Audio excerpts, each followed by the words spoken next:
আগামীকালকে প্রধান উপদেষ্টার সঙ্গে বিএনপির আবারও বৈঠক। যমুনায় বিএনপিকে ডাকা হয়েছে। সেখানে কোনো একটা সিদ্ধান্ত আসতে চলেছে এমনটাই চারিদিকে কানাঘোষা চলছে। হয় বিএনপি জিতবে অথবা সরকার জিতবে, এরকম পরিস্থিতি তৈরি হয়েছে। নাকি মাঝখানে উইন উইন সিচুয়েশনে যাবে? কোনো পক্ষই কি বিন্দুমাত্র ছাড় দিতে চাইবে?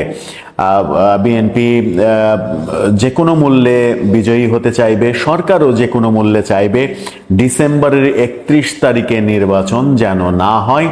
এরকম একটা পরিস্থিতি, এরকম একটা টানটান উত্তেজনা বিরাজ করছে। যখন এরকম উত্তেজনা বিরাজ করছে তখন চারিদিকে আলোচনা হচ্ছে বিভিন্ন কথা। সেই কথাগুলোর মধ্যে সবথেকে গুরুত্বপূর্ণ কথা হচ্ছে বিএনপির ভারপ্রাপ্ত চেয়ারম্যান তারেক রহমান প্রধান উপদেষ্টা প্রফেসর ইউনূসের সঙ্গে জাপানে থাকা অবস্থাতেই গতকালকে টেলিফোনে প্রায় আধা ঘন্টা কথা বলেছেন, এমন কথাও শোনা যাচ্ছে।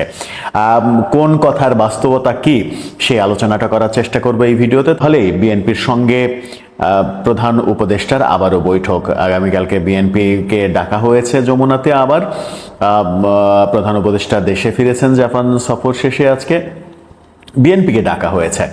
বিএনপির সঙ্গে বৈঠকে কি হবে? বিশেষ করে বিএনপির সঙ্গে সম্পর্কের অবনতি আরও বেশি চরম হয় যখন প্রধান উপদেষ্টা জাপানে গিয়ে মন্তব্য করেছেন মাত্র একটা দল ডিসেম্বরে নির্বাচন চাইছে।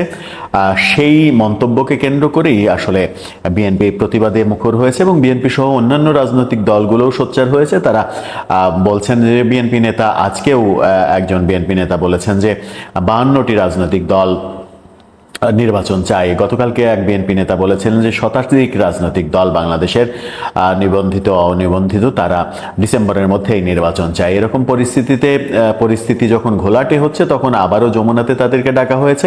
এখন যমুনাতে কি হবে সেটাই হচ্ছে মূল ব্যাপার।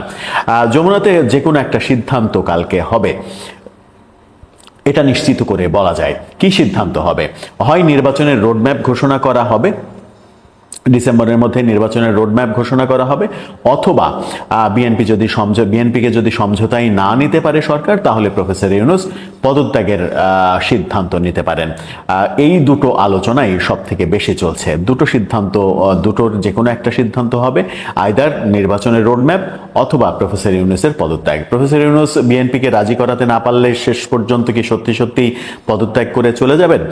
পরিস্থিতি তার যে খুব একটা কন্ট্রোলে রয়েছে তা নেই। বিএনপিকে যখন আস্থায় আনা যাচ্ছে না, তখন অন্যান্য রাজনৈতিক দল থেকেও একেবারে স্পষ্ট করে জানান দেওয়া হচ্ছে যে বাংলাদেশের বেশিরভাগ রাজনৈতিক দলই ডিসেম্বরের মধ্যে নির্বাচন চাই। এরকম একটা অবস্থায় বেকায়দায় পড়ে গেছে সরকার। সুতরাং সরকারের পক্ষে ডিসেম্বরের পরে নির্বাচন নিয়ে যাওয়াটা খুব কঠিন হবে।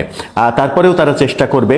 সেই চেষ্টায় ব্যর্থ হলে প্রফেসর ইউনূস পদত্যাগ করতে পারেন, অথবা প্রফেসর ইউনূস যদি মনে করেন যে না, পদত্যাগ কোনো সমাধান নয়, আমি নির্বাচনটা দিয়ে বরং সসম্মানে বিদায় নিই, সেটাই ভালো সিদ্ধান্ত হবে, তাহলে বিএনপির প্রস্তাবে রাজি হবেন। আবার অনেকে বলছেন যে সরকার একদিনের জন্য হলেও বিজয়ী হতে চায়। সরকারের ভেতরে যে কলকবজাগুলো আদতে কাজ করে তাদের কৌশলটা হচ্ছে যে 31শে ডিসেম্বর না, সরকার যদি একদিনের জন্যও বিজয়ী হতে চায়, যেমন প্রেস সেক্রেটারি সংবাদ সম্মেলনে বলতে পারেন আমরা তো ডিসেম্বরের মধ্যে নির্বাচন দিই না, আমরা বলেছি ডিসেম্বর থেকে জুনের মধ্যে নির্বাচন দিব, সেই কথা আমরা রেখেছি, আমরা 1 জানুয়ারি নির্বাচন দিয়েছি। এই ব্যাপারটা হাস্যকর হবে, কিন্তু এই ব্যাপারটা হলেও হতে পারে, কারণ জিদ প্রতিষ্ঠিত করার একটা ব্যাপার থাকতে পারে। সেই ব্যাপারটা খুবই লক্ষণীয়।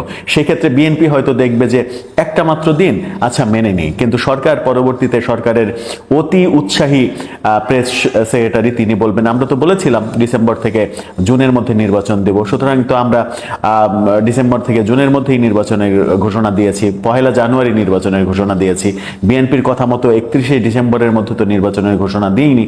সুতরাং সরকারের অবস্থানে অটুট আছে। এই ঘোষণাটা আসলেও এই ধরনের একটা আজগবি কথা বলা হলেও কিন্তু অবাক হওয়ার কিছু থাকবে না। মোদ্দা কথা আলোচনা যেটা সেটা হচ্ছে যে আইদার বিএনপি জিতবে অথবা সরকার জিতবে, এরকম সিচুয়েশন তৈরি হয়েছে। আইদার নির্বাচনের রোডম্যাপ ঘোষণা করতে হবে অথবা সরকারকে পদত্যাগ করতে হবে। পরবর্তীতে 90 দিনের জন্য নির্বাচনকালীন একটা সরকার আসবে, সেরকম পরিস্থিতি তৈরি হচ্ছে বলে নানাভাবে নানা দিকে বিশ্লেষকরা বিশ্লেষণ করছেন। আদতে কি সেই ব্যাপারটাই হতে চলেছে? কালকেই কি একটা সমাধান জাতি দেখতে পাবে? সেনাবাহিনীকেও আস্থায় নিতে যখন পারেনি সরকার, তখন বিএনপিকে আস্থায় নিতে না পারলে তাদের এই দায়িত্ব কন্টিনিউ করাটা কঠিন হবে। এটা বাস্তবতা, এই বাস্তবতা অস্বীকার করার কিছু নেই। অন্যদিকে আরেকটা আলোচনা শোনা যাচ্ছে, গতকালকে নাকি তারেক রহমান, বিএনপির ভারপ্রাপ্ত চেয়ারম্যান, তিনি প্রধান উপদেষ্টার সঙ্গে টেলিফোনে কথা বলেছেন। বিভিন্ন দিকে এই আলোচনাটা হচ্ছে। এই আলোচনার সত্যতা কতটুকু সেটা আমরা নিশ্চিত করতে পারছি না, তবে শোনা যাচ্ছে যে তাদের মধ্যে টেলিফোনে আলাপ হয়েছে এবং তারেক রহমান বেশ উত্তপ্ত উত্তেজিত হয়েই কথা বলেছেন। বিএনপিকে নিয়ে কেন এই ধরনের ষড়যন্ত্র হচ্ছে, এরকম কথাবার্তা হয়েছে, এরকম শোনা যাচ্ছে। প্রধান উপদেষ্টাও নানা কথা বলার চেষ্টা করেছেন, বলেছেন 5 আগস্টের পরে আপনার দল সারা দেশে যা যা করেছে সেটা আপনি চোখে দেখেন না, সেগুলোর কারণে দেশের অবস্থা, দেশের আইন শৃঙ্খলার পরিস্থিতির অবনতি হয়েছে, এরকম নাকি কথাবার্তা হয়েছে। যদিও এই কথার সত্যতা প্রমাণের কোনো সোর্স নেই, কিন্তু কানাঘুষা হচ্ছে প্রধান উপদেষ্টার সঙ্গে অবশেষে তারেক রহমান ফোনে কথা বলেছেন এবং সেই কথাটা অনেকটা কনফারেন্সের মতো কথা হয়েছে। সেখানে নাকি জামাতের একাধিক নেতাও উপস্থিত ছিলেন সেই ফোন কনফারেন্সে। এমন আলোচনা চতুর্দিকে, দেশে বিদেশে এরকম আলোচনা হচ্ছে। সেই আলোচনা সত্য হোক কিংবা মিথ্যা হোক, বাস্তবতা হচ্ছে আগামীকালকে বিএনপির সঙ্গে যমুনার মিটিংয়ে একটা সিদ্ধান্ত হতে চলেছে। যদি সিদ্ধান্ত না হয় তাহলে পরিস্থিতি ভিন্ন দিকে যেতে পারে। আবার দুদিন আগে আমরা সাংবাদিক খালেদ মহিউদ্দিনকে তার যে ঠিকানার অনুষ্ঠান, সেখানে তাকে নিজেকেই মন্তব্য করতে দেখলাম যে এর আগে 15-16 বছর আওয়ামী লীগের শাসনামলে বিএনপি আন্দোলন করে সরকার পতন করতে পারেনি। তাই বিএনপির মধ্যে এক ধরনের আশঙ্কা রয়েছে, বিএনপি এই মুহূর্তে আন্দোলনে যেতে চাইছে না। তার মূল আশঙ্কার জায়গাটা হচ্ছে যে তারা আন্দোলন করে সরকার পতন করতে পারবে কিনা, এই ভয়টাও তাদের মধ্যে রয়েছে। খালেদ মহিউদ্দিনের মন্তব্যও যদি আমলে নেওয়া যায় তাহলে সেটাও কিন্তু একটা ইম্পর্টেন্ট বিষয় হয়। তবে আশা করা যাচ্ছে যে আগামীকালকের মিটিংয়ে একটা এসপার ওসপার সিদ্ধান্ত হতে চলেছে। হয় নির্বাচনের রোডম্যাপ ঘোষণা হবে অথবা প্রধান উপদেষ্টা হয়তো কাউকে বাগে আনতে না পেরে রাগে দুঃখে অভিমানে পদত্যাগ করার সিদ্ধান্ত আবার ঘোষণা করতে পারেন। কি হতে চলেছে কালকের ব্যাপারটা আসলে ম্যাজিক মোমেন্টের মতো, আসলে অপেক্ষা করার মতো ব্যাপার। দর্শক, আপনার কি মনে হয় কি হতে চলেছে কালকে যমুনায়? আপনার মতামত জানিয়ে লিখতে পারেন।